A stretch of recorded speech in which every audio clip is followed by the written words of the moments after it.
मिर्जा ने घिघिया कर कहा, देवी जी, खुदा के लिए इस मूजी को रुपए दे दीजिए।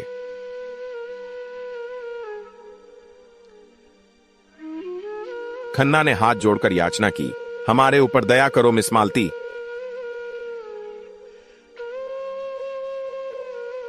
आए साहब तनकर बोले, हरगिज नहीं, आज जो कुछ होना है हो जाने दीजिए। या तो हम खुद मर जाएंगे या इन जालिमों को हमेशा के लिए सबक दे देंगे। माने ने केमा।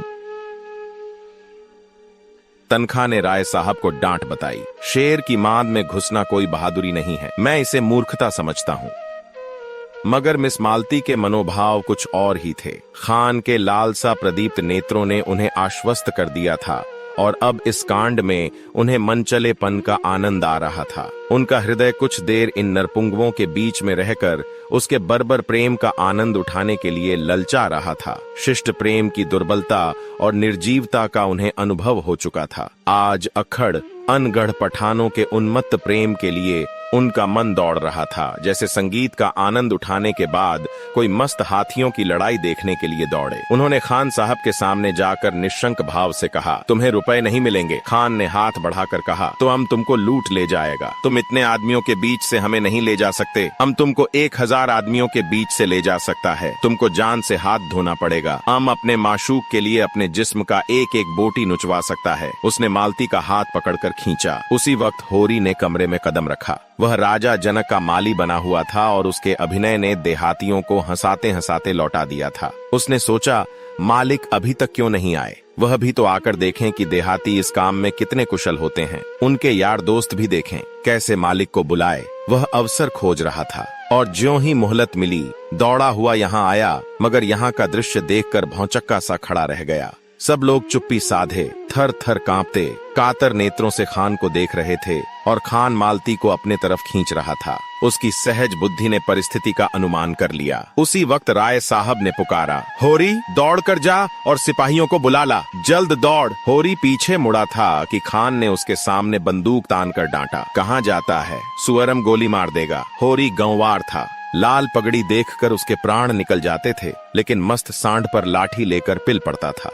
वह कायर न था, मारना और मरना दोनों ही जानता था, मगर पुलिस के हथकंडों के सामने उसकी एक न चलती थी। बंधे बंधे कौन फिरे, रिश्वत के रुपए कहाँ से लाए, बाल बच्चों को किस पर छोड़े। मगर जब मालिक ललकारते हों तो फिर किसका डर, तब तो वह मौत के मुंह में भी कूद सकता है। मामा पाते अब उसने झपट कर खान की कमर पकड़ी और ऐसा अड़ंगा मारा कि खान चारों खाने चित्ता जमीन पर आ रहा और लगा पश्तों में गालियां देने। होरी उसकी छाती पर चढ़ बैठा और जोर से दाढ़ी पकड़कर खींची। दाढ़ी उसके हाथ में आ गई। खान ने तुरंत अपनी कुलाह उतार फेंकी और जोर मारकर खड़ा हो गया। अरे यह तो मिस्टर मेहता हैं, वाह। लोगों ने चारों तरफ से मेहता को घेर लिया। कोई उनके गले लगता, कोई उनकी पीठ पर थपकियां देता था और मिस्टर मेहता के चेहरे पर न हंसी थी न गर्व। चुपचाप खड़े थे, मानो कुछ हुआ ही नहीं। मालती ने नकली रोष से कहा, आपने यह बहुरूपन कहां सीखा, मेरा दिल अभी तक धड़ धड़ कर रहा है। मेहता ने मुस्कुराते हुए कहा, जरा इन भले आदमियों की जवां मर्दी की परीक्षा ले रहा था। जो गुस्ताखी हुई हो उसे क्षमा कीजिएगा। यह अभिनय जब समाप्त हुआ तो उधर रंगशाला में धनुष यज्ञ समाप्त हो चुका था और सामाजिक प्रहसन की तैयारी हो रही थी, मगर इन सज्जनों को उससे विशेष दिलचस्पी न थी। केवल मिस्टर मेहता देखने गए और आदि से अंत तक जमे रहे। उन्हें बड़ा मजा आ रहा था। बीच बीच में तालियां बजाते थे और फिर कहो का आग्रह करके अभिनेताओं को प्रोत्साहन भी देते जाते थे। राय साहब ने इस प्रहसन में एक मुकदमेबाज देहाती जमींदार का खाका उड़ाया था। कहने को तो प्रहसन था, मगर करुणा से भरा हुआ। नायक का बात बात में कानून की धाराओं का उल्लेख करना, पत्नी पर केवल इसलिए मुकदमा दायर कर देना कि उसने भोजन तैयार करने में जरा सी देर कर दी, फिर वकीलों के नखरे और देहाती गवाहों की चालाकियां और झांसे, पहले गवाही के लिए चटपट तैयार हो जाना, मगर इजलास पर तलबी के समय खूब मनावन कराना और नाना प्रकार की फरमाइशें करके उल्लू बनाना, ये सभी दृश्य देखकर लोग हंसी के मारे लौट जाते थे। सबसे सुंदर वह दृश्य था था जिसमें वकील गवाहों को उनके बयान रटा रहा था। गवाहों का बार बार भूलें करना, वकील का बिगड़ना, फिर नायक का देहाती बोली में गवाहों का समझाना और अंत में इजलास पर गवाहों का बदल जाना ऐसा सजीव और सत्य था कि मिस्टर मेहता उछल पड़े और तमाशा समाप्त होने पर नायक को गले लगा लिया और सभी नटों को एक एक मेडल देने की घोषणा की। राय साहब के प्रति उनके मन में श्रद्धा के भाव जाग उठे। राय साहब स्टेज के पीछे ड्रामे का संचालन कर रहे थे। मेहता दौड़कर उनके गले लिपट गए और मुग्ध होकर बोले, आपकी दृष्टि इतनी पैनी है, इसका मुझे अनुमान न था। ये दूसरे दिन जलपान के बाद शिकार का प्रोग्राम था। वहीं किसी नदी के तट पर बाग में भोजन बने, खूब जल क्रीड़ा की जाए और शाम को लोग घर आवें, देहाती जीवन का आनंद उठाया जाए। जिन मेहमानों को विशेष काम था वह तो विदा हो गए। केवल वे ही लोग बच रहे जिनकी राय साहब से घनिष्ठता थी। मिसेज खन्ना के सिर में दर्द था, न जा सकीं, और संपादक जी इस मंडली से जले हुए थे और इनके विरुद्ध एक लेख माला निकालकर इनकी खबर लेने के विचार में मग्न थे। सब के सब छटे हुए गुंडे हैं, हराम के पैसे उड़ाते हैं और मूंछों पर ताव देते हैं।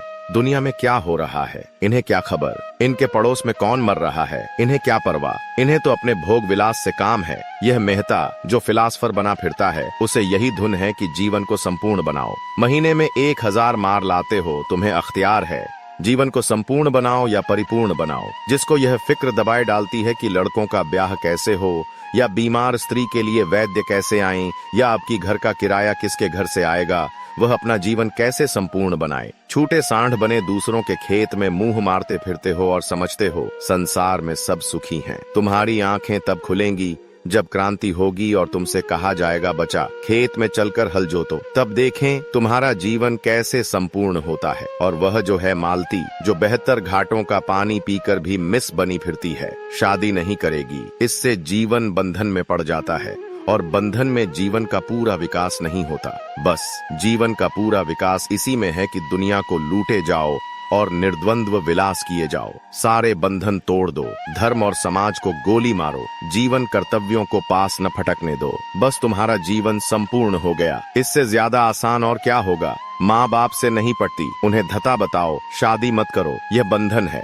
बच्चे होंगे, यह मोहपाश है, मगर टैक्स क्यों देते हो। कानून भी तो बंधन है, उसे क्यों नहीं तोड़ते, उससे क्यों कन्नी काटते हो। जानते हो ना कि कानून की जरा भी अवज्ञा की और बेड़ियां पड़ जाएंगी। बस वही बंधन तोड़ो जिसमें अपने भोग लिप्सा में बाधा नहीं पड़ती। रस्सी को सांप बनाकर पीटो और 30 मार खां बनो। जीते सांप के पास जाओ ही क्यों, वह फुंकार भी मारेगा तो लहरें आने लगेंगी। उसे आते देखो तो दुम दबाकर भागो। यह तुम्हारा संपूर्ण जीवन है। 8 बजे शिकार पार्टी चली। खन्ना ने कभी शिकार न खेला था। बंदूक की आवाज से कांपते थे, लेकिन मिस मालती जा रही थीं। वह कैसे रुक सकते थे। मिस्टर तनखा को अभी तक इलेक्शन के विषय में बातचीत करने का अवसर न मिला था। शायद वहाँ वह अवसर मिल जाए। राय साहब अपने इलाके में बहुत दिनों से नहीं गए थे। वहाँ का रंग ढंग देखना चाहते थे। कभी कभी इलाके में आने जाने से असामियों से एक संबंध भी तो हो जाता है और रोब भी रहता है। कारकुन और प्यादे भी सचेत रहते हैं। मिर्जा खुर्शीद को जीवन के नए अनुभव प्राप्त करने का शौक था, विशेषकर ऐसे जिनमें कुछ साहस दिखाना पड़े। मिस मालती अकेले कैसे रहती, उन्हें तो रसिकों का जमघट चाहिए। केवल मिस्टर मेहता शिकार खेलने के सच्चे उत्साह से जा रहे थे। राय साहब की इच्छा तो थी कि भोजन की सामग्री, रसोइयां, कहा खिदमतगार सब साथ चलें, लेकिन मिस्टर मेहता ने इसका विरोध किया। खन्ना ने कहा, आखिर वहाँ भोजन करेंगे या भूखों मरेंगे। मेहता ने जवाब दिया, भोजन क्यों न करेंगे, लेकिन आज हम लोग खुद अपना सारा काम करेंगे। देखना तो चाहिए कि नौकरों के बगैर हम जिंदा रह सकते हैं या नहीं। मिस मालती पकाएगी और हम लोग खाएंगे। देहातों में हाड़ियां और पतल मिल ही जाते हैं और ईंधन की कोई कमी नहीं। शिकार हम करेंगे ही। मेयंती डी इसी तबाह। मालती ने गिला किया, क्षमा कीजिए, आपने रात मेरी कलाई इतने जोर से पकड़ी कि अभी तक दर्द हो रहा है। काम तो हम लोग करेंगे, आप केवल बताती जाइएगा। मिर्जा खुर्शीद बोले, अजी आप लोग तमाशा देखते रहिएगा, मैं सारा इंतजाम कर दूंगा। बात ही कौन सी है, जंगल में हांडी और बर्तन ढूंढना हिमाकत है। हिरन का शिकार कीजिए, भूनिए, खाइए और वहीं दरख्त के साए में खर्राटे लीजिए। बेटी। यही प्रस्ताव स्वीकृत हुआ। 2 मोटरें चलीं। एक मिस मालती ड्राइव कर रही थीं, दूसरी खुद राय साहब। कोई 20-25 मील पर पहाड़ी प्रांत शुरू हो गया।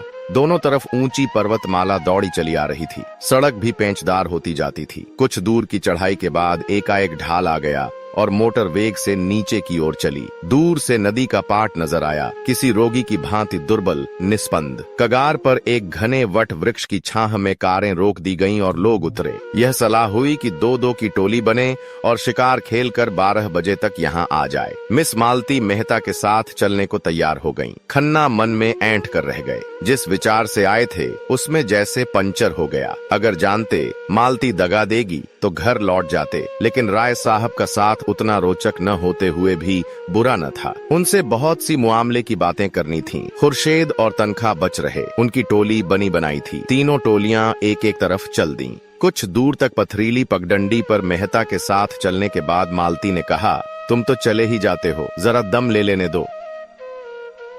मेहता मुस्कुराए। अभी तो हम 1 मील भी नहीं आए, अभी से थक गई? थकी नहीं, लेकिन क्यों न जरा दम ले लो। जब तक कोई शिकार हाथ न आ जाए हमें आराम करने का अधिकार नहीं। मैं शिकार खेलने न आई थी, मेहता ने अनजान बनकर कहा। अच्छा, यह मैं न जानता था। फिर क्या करने आई थी? अब तुमसे क्या बताऊं। हिरणों का एक झुंड चरता हुआ नजर आया। दोनों एक चट्टान की आड़ में छिप गए और निशाना बांधकर गोली चलाई। निशाना खाली गया, झुंड भाग निकला। मालती ने पूछा, अब? कुछ नहीं, चलो फिर कोई शिकार मिलेगा। दोनों कुछ देर तक चुपचाप चलते रहे। फिर मालती ने जरा रुक कर कहा, गर्मी के मारे बुरा हाल हो रहा है, आओ इस वृक्ष के नीचे बैठ जाएं। अभी नहीं, तुम बैठना चाहती हो तो बैठो, मैं तो नहीं बैठता। बड़े निर्दयी हो तुम, सच कहती हूँ।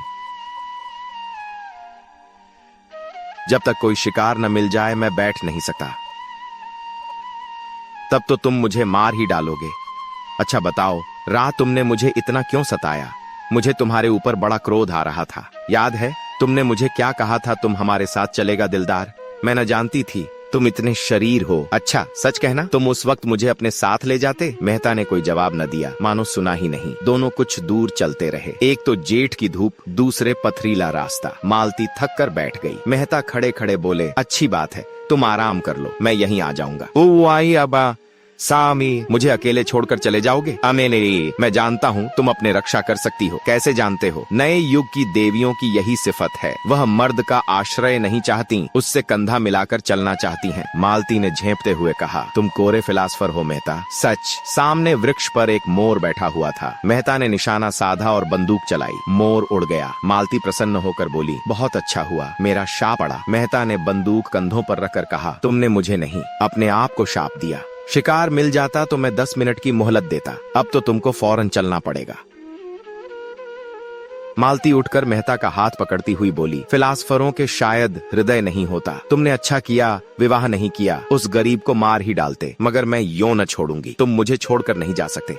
मेहता ने एक झटके से हाथ छुड़ा लिया और आगे बढ़े। मालती सजल नेत्र होकर बोली, मैं कहती हूँ मत जाओ। नहीं, मैं इसी चट्टान पर सिर पटक दूंगी। मेहता ने तेजी से कदम बढ़ाए। मालती उन्हें देखती रही। जब वह 20 कदम निकल गए तो झुंझलाकर उठी और उनके पीछे दौड़ी। अकेले विश्राम करने में कोई आनंद न था। समीप आकर बोली, मैं तुम्हें इतना पशु न जानती थी। मैं जो हिरन मारूंगा उसकी खाल तुम्हें भेंट करूंगा। खाल जाए भाड़ में, मैं अब तुमसे बात न करूंगी। कहीं हम लोगों के हाथ कुछ न लगा और दूसरों ने अच्छे शिकार मारे तो मुझे बड़ी झेप होगी। एक चौड़ा नाला मुंह फैलाए बीच में खड़ा था। बीच की चट्टानें उसके दांतों सी लगती थीं। धार में इतना वेग था कि लहरें उछली पड़ती थीं। सूर्य मध्याह्न आ पहुंचा था और उसकी प्यासी किरणें जल में क्रीड़ा कर रही थीं। मालती ने प्रसन्न होकर कहा, अब तो लौटना पड़ा। क्यों उस पार चलेंगे? यहीं तो शिकार मिलेंगे। धारा में कितना वेग है, मैं तो बह जाऊंगी। अच्छी बात है, तुम यहीं बैठो, मैं जाता हूँ। हाँ आप जाइए, मुझे अपने जान से बैर नहीं है। मेहता ने पानी में कदम रखा और पांव साधते हुए चले। ज्यों-ज्यों आगे जाते थे पानी गहरा होता जाता था, यहाँ तक कि छाती तक आ गया। मालती अधीर हो उठी। शंका से मन चंचल हो उठा। ऐसी विकलता तो उसे कभी न होती थी। ऊंचे स्वर में बोली, पानी गहरा है, ठहर जाओ, मैं भी आती हूँ। अमेरा दया। नहीं नहीं, तुम फिसल जाओगी, धार तेज है। कोई हर्ज नहीं, मैं आ रही हूँ, आगे न बढ़ना खबरदार। मालती साड़ी ऊपर चढ़ाकर नाले में बैठी, मगर 10 हाथ आते आते पानी उसकी कमर तक आ गया। मेहता घबराए। दोनों हाथ से उसे लौट जाने को कहते हुए बोले, तुम यहाँ मत आओ मालती, यहाँ तुम्हारी गर्दन तक पानी है। मालती ने एक कदम और आगे बढ़कर कहा, होने दो, तुम्हारी यही इच्छा है कि मैं मर जाऊं तो तुम्हारे पास ही मरूंगी। मालती पे पेट तक पानी में थी। धार इतनी तेज थी कि मालूम होता था कदम उखड़ा। मेहता लौट पड़े और मालती को एक हाथ से पकड़ लिया। मालती ने नशीली आंखों में रोष भरकर कहा, मैंने तुम्हारे जैसा बेदर्द आदमी कभी न देखा था, बिल्कुल पत्थर हो। खैर आज सता लो, जितना सताते बने मैं भी कभी समझूंगी। मालती के पांव उखड़ते हुए मालूम हुए। वह बंदूक संभालती हुई उनसे चिमट गई। मेहता ने आश्वासन देते हुए कहा, तुम यहाँ खड़ी नहीं रह सकती, मैं तुम्हें अपने कंधों पर बिठाए लेता हूँ। मालती ने भ्रुकुटी टेढ़ी करके कहा, तो उस पार जाना क्या इतना जरूरी है? मेहता ने कुछ उत्तर न दिया। बंदूक कनपटी से कंधों पर दबा ली और मालती को दोनों हाथों से उठाकर कंधों पर बैठा लिया। मालती अपने पुलक को छिपाती हुई बोली, अगर कोई देख ले? भद्दा तो लगता है। 2 पग के बाद उसने करुण स्वर में कहा, अच्छा बताओ, मैं यहीं पानी में डूब जाऊं तो तुम्हें रंज हो या ना हो? मैं तो समझती हूं तुम्हें बिल्कुल रंज न होगा। मेहता ने आहत स्वर से कहा, तुम समझती हो मैं आदमी नहीं हूं? मैं तो यही समझती हूं, क्यों छिपाऊं? सच कहती हो मालती? तुम क्या समझते हो? कभी बतलाऊंगा। पानी मेहता की गर्दन तक आ गया। कहीं अगला कदम उठाते ही सिर तक ना आ जाए। मालती का हृदय धक धक करने लगा। बोली, मेहता, ईश्वर के लिए अब आगे मत जाओ। नहीं, मैं पानी में कूद पड़ूंगी। उस संकट में मालती को ईश्वर याद आया, जिसका वह मजाक उड़ाया करती थी। जानती थी ईश्वर कहीं बैठा नहीं है जो आकर उन्हें उबार लेगा, लेकिन मन को जिस अवलंब और शक्ति की जरूरत थी वह और कहां मिल सकती थी। पानी कम होने लगा था। मालती ने प्रसन्न होकर कहा, अब तुम मुझे उतार दो। नहीं नहीं, चुपचाप बैठी रहो, कहीं आगे कोई गड्ढा मिल जाए। तुम समझते होगे ये कितनी स्वार्थहीन है। मुझे इसकी मजदूरी दे देना। मालती के मन में गुदगुदी हुई। क्या मजदूरी लोगे? यही कि जब तुम्हारे जीवन में ऐसा ही कोई अवसर आए तो मुझे बुला लेना। किनारे आ गए। मालती ने रेत पर अपने साड़ी का पानी निचोड़ा, जूते का पानी निकाला, मुंह हाथ धोया, पर ये शब्द अपने रहस्यमय आशय के साथ उसके सामने नाचते रहे। उसने इस अनुभव का आनंद उठाते हुए कहा, यह दिन याद रहेगा। मेहता ने पूछा, तुम बहुत डर रही थी?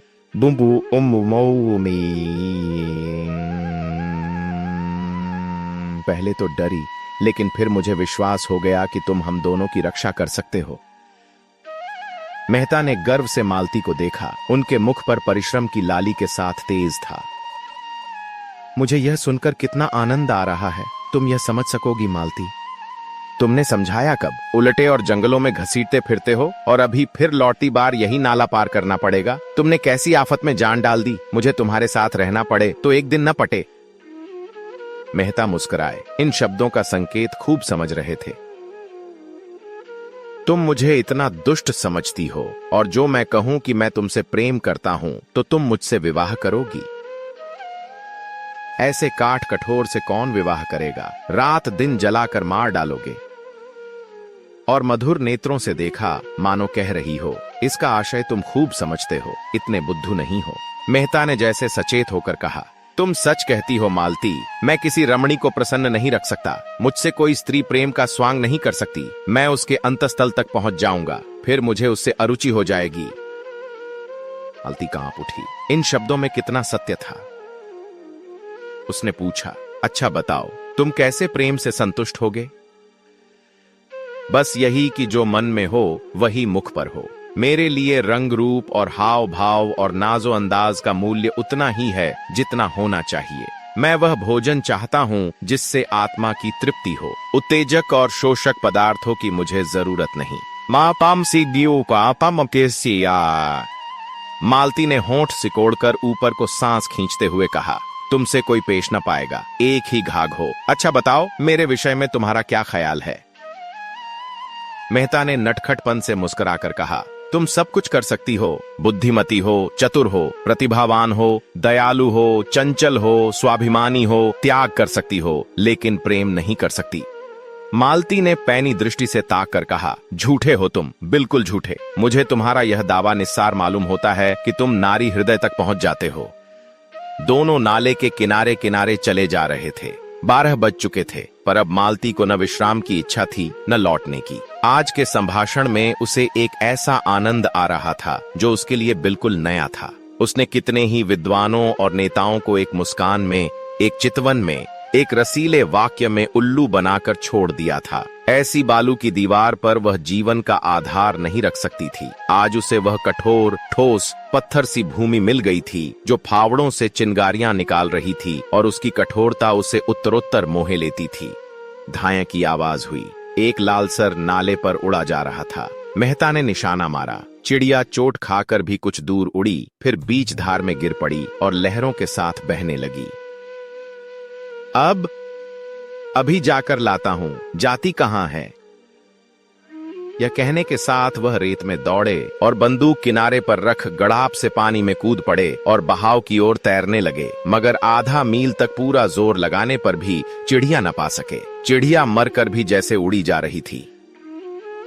सहसा उन्होंने देखा, एक युवती किनारे की एक झोपड़ी से निकली। चिड़िया को बहते देखकर साड़ी को जांघों तक चढ़ाया और पानी में घुस पड़ी। एक क्षण में उसने चिड़िया पकड़ ली और मेहता को दिखाती हुई बोली, पानी से निकल आओ बाबूजी, तुम्हारी चिड़िया ये है।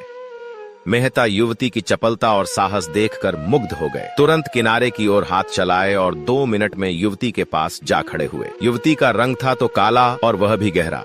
कपड़े बहुत ही मैले और फूहड़। आभूषण के नाम पर केवल हाथों में 2-2 मोटी चूड़ियां। सिर के बाल उलझे अलग अलग।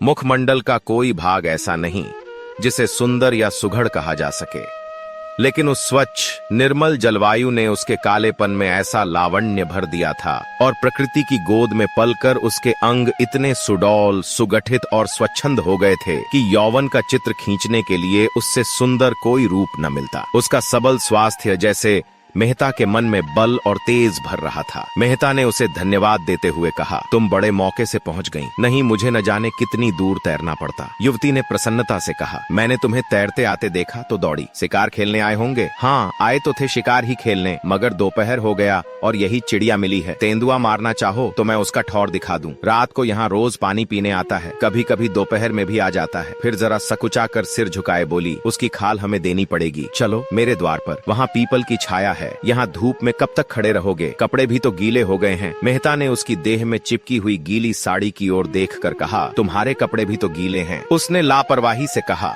हमारा क्या, हम तो जंगल के हैं, दिन दिन भर धूप और पानी में खड़े रहते हैं, तुम थोड़े ही रह सकते हो। लड़की कितनी समझदार है और बिल्कुल गंवार। तुम खाल लेकर क्या करोगी? हमारे दादा बाजार में बेचते हैं, यही तो हमारा काम है। लेकिन दोपहरी यहाँ काटें, तुम खिलाओगी क्या? क्या ही चाहिए। युवती ने लजाते हुए कहा, तुम्हारे खाने लायक हमारे घर में क्या है? मक्के की रोटियां खाओ तो धरी हैं, चिड़िए का सालन पका दूंगी, तुम बताते जाना जैसे बनाना हो। थोड़ा सा दूध भी है। हमारी गैया को एक बार तेंदुए ने घेरा था, उसे सींगों से भगाकर भाग आई, तब से तेंदुआ उससे डरता है। लेकिन मैं अकेला नहीं हूँ, मेरे साथ एक औरत भी है। तुम्हारी घरवाली होगी? नहीं, घरवाली तो अभी नहीं है, जान पहचान की है, तो मैं दौड़कर उनको बुला लाती हूँ। तुम चलकर छाह में बैठो। नहीं नहीं, मैं बुला लाता हूँ, तुम थक गए होगे। शहर के रहैया जंगल में काहे आते होंगे? हम तो जंगली आदमी हैं, किनारे ही तो खड़ी होंगी। जब तक मेहता कुछ बोले वह हवा हो गई। मेहता ऊपर चढ़कर पीपल की छाह में बैठे तो इस स्वच्छंद जीवन से उनके मन में अनुराग उत्पन्न हुआ। सामने की पर्वतमाला दर्शन तत्व की भांति अगम्य और अनंत फैली हुई, मानो ज्ञान का विस्तार कर रही हो। मानो आत्मा उस ज्ञान को, उस प्रकाश को, उस अगम्यता को उसके प्रत्यक्ष विराट रूप में देख रही हो। दूर के एक बहुत ऊंचे शिखर पर एक छोटा सा मंदिर था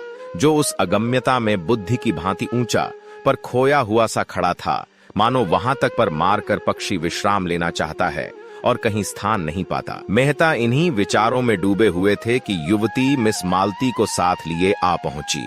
एक वन पुष्प की भांति धूप में खिली हुई, दूसरी गमले के फूल की भांति धूप में मुरझाई और निर्जीव।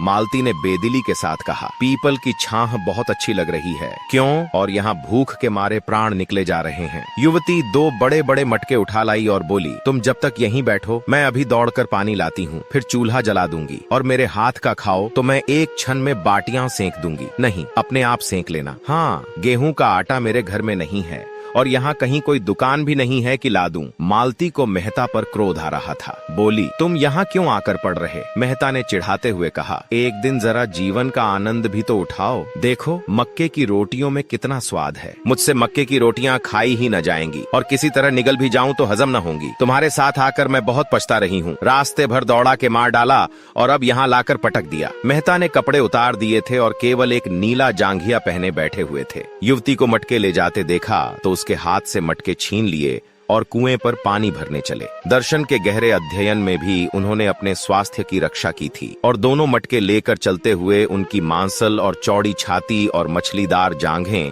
किसी यूनानी प्रतिमा के सुगठित अंगों की भांति उनके पुरुषार्थ का परिचय दे रही थीं। युवती उन्हें पानी खींचते हुए अनुराग भरी आंखों से देख रही थी। वह अब उसकी दया के पात्र नहीं, श्रद्धा के पात्र हो गए थे। कुआं बहुत गहरा था, कोई 60 हाथ। मटके भारी थे और मेहता कसरत का अभ्यास करते रहने पर भी एक मटका खींचते खींचते शिथिल हो गए। युवती ने दौड़कर उनके हाथ से रस्सी छीन ली और बोली, तुमसे न खींचेगा, तुम जाकर खाट पर बैठो, मैं खींचे लेती हूँ। मेहता अपने पुरुषत्व का यह अपमान न सह सके। रस्सी उसके हाथ से फिर ले ली और जोर मारकर एक क्षण में दूसरा मटका भी खींच लिया और दोनों हाथों में दोनों मटके लिए आकर झोपड़ी के द्वार पर खड़े हो गए। युवती ने चटपट आग जलाई, लालसर के पंख झुलस डाले, छुरे से उसकी बोटियां बनाई और चूल्हे में आग जलाकर मांस चढ़ा दिया और चूल्हे के दूसरे एले पर कढ़ाई में दूध उबालने लगी। और मालती भौहें चढ़ाए खाट पर खिन्न मन पड़ी इस तरह यह दृश्य देख रही थी मानो उसके ऑपरेशन की तैयारी हो रही हो।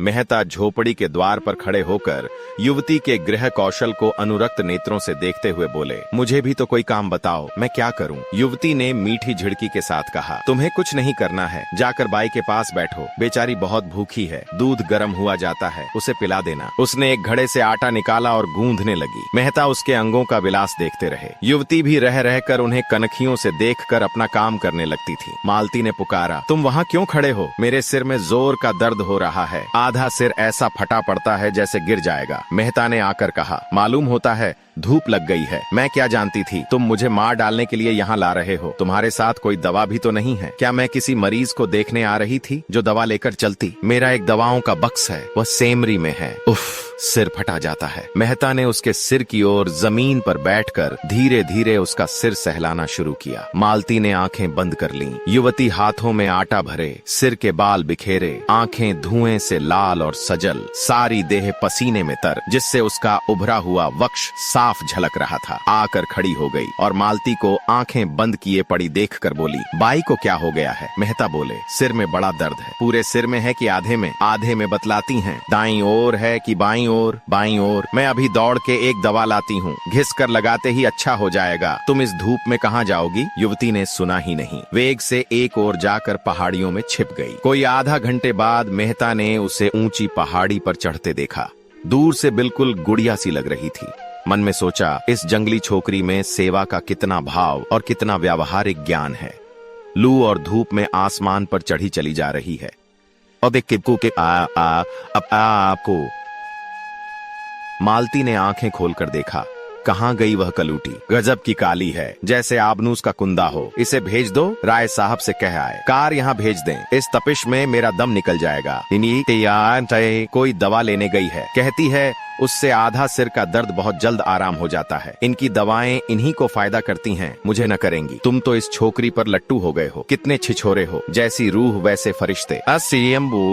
मेहता को कटु सत्य कहने में संकोच न होता था। कुछ बातें तो उसमें ऐसी हैं कि अगर तुम में होती तो तुम सचमुच देवी हो जाती। उसकी खूबियां उसे मुबारक। मुझे देवी बनने की इच्छा नहीं। तुम्हारी इच्छा हो तो मैं जाकर कार लाऊं, यद्यपि कार यहाँ आ भी सकेगी, मैं नहीं कह सकता। उस कलूटी को क्यों नहीं भेज देते? वह तो दवा लेने गई है, फिर भोजन पकाएगी। तो आज आप उसके मेहमान हैं, शायद रात को भी यहीं रहने का विचार होगा। रात को शिकार भी तो अच्छे मिलते हैं। मेहता ने इस आक्षेप से चिढ़कर कहा, इस युवती के प्रति मेरे मन में जो प्रेम और श्रद्धा है वह ऐसी है कि अगर मैं उसकी ओर वासना से देखूं तो आंखें फूट जाएं। मैं अपने किसी घनिष्ठ मित्र के लिए भी इस धूप और लू में उस ऊंची पहाड़ी पर न जाता। और हम केवल घड़ी भर के मेहमान हैं, यह वह जानती है। वह किसी गरीब औरत के लिए भी इसी तत्परता से दौड़ जाएगी।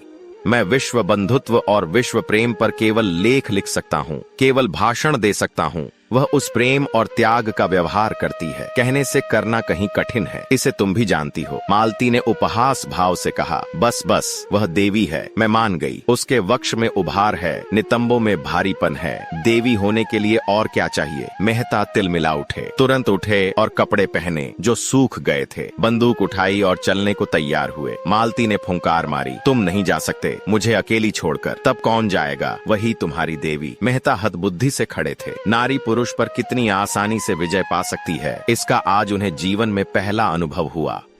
अम्मा, अम्मीटा। वह दौड़ती हाँफती चली आ रही थी, वही कलूटी युवती, हाथ में एक झाड़ लिए हुए। समीप आकर मेहता को कहीं जाने को तैयार देखकर बोली, मैं वह जड़ी खोज लाई, अभी घिस कर लगाती हूँ। लेकिन तुम कहाँ जा रहे हो? मांस तो पक गया होगा, मैं रोटियां सेंक देती हूँ, 2 एक खा लेना, बाई दूध पी लेगी, ठंडा हो जाए तो चले जाना। आंडा परासिका। उसने निःसंकोच भाव से मेहता के अचकन की बटनें खोल दी। मेहता अपने को बहुत रोके हुए थे, जी होता था इस घमवारिन के चरणों को चूम ले। मालती ने कहा, अपने दवाई रहने दे, नदी के किनारे बरगद के नीचे हमारी मोटर कार खड़ी है, वहां और लोग होंगे, उनसे कहना कार यहाँ लाई, दौड़ी हुई जा। युवती ने दीन नेत्रों से मेहता को देखा। इतनी मेहनत से बूटी लाई, उसका यह अनादर, इस घमवारिन की दवा इन्हें नहीं झंची तो न सही। उसका मन रखने को ही जरा सी लगवा लेती तो क्या होता। उसने बूटी जमीन पर रखकर पूछा, तब तक तो चूल्हा ठंडा हो जाएगा बाई जी, कहो तो रोटियां सेंक कर रख दूं। बाबूजी खाना खा लें, तुम दूध पी लो और दोनों जने आराम करो, तब तक मैं मोटर वाले को बुला लाऊंगी।